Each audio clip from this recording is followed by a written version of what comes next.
দেখছেন সবার খবর, সবার নজর, বার্তা এক নজর।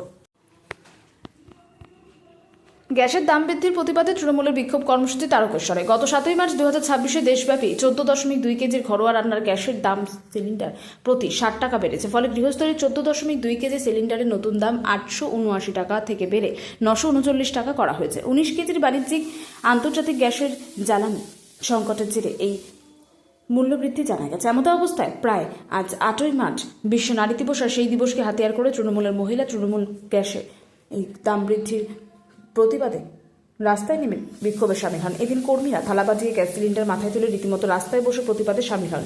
উপস্থিত ছিলেন তারকেশ্বর বিধায়ক তথা আরামবাগ সাংগঠনিক জেলার তৃণমূল কংগ্রেসের সভাপতি রামেন্দু সিংহ রায়, তারকেশ্বর টাউন তৃণমূল কংগ্রেসের মহিলা সভানেত্রী রীতা মণ্ডল, তারকেশ্বর পঞ্চায়েত সমিতির সভাপতি কৃষ্ণা অধিকারী, তারকেশ্বর ব্লক তৃণমূল কংগ্রেসের সভাপতি প্রদীপ সিংহ রায়, তারকেশ্বর টাউন তৃণমূল কংগ্রেসের সভাপতি উত্তম ভান্ডারী, তারকেশ্বর টাউন যুব তৃণমূল কংগ্রেসের সভাপতি চন্দন সরকার, তারকেশ্বর হরিপাল বিধানসভার তৃণমূলের কনভেনার স্বপন সামন্ত, তারকেশ্বর সহ তৃণমূল কংগ্রেসের শ্রমিক সংগঠনের সম্পাদক চন্দন পাল সহ অন্যান্য নেতৃবৃন্দ, কর্মী সমর্থক। ঘটনায় রাস্তা অবরোধ হয়ে পড়ে।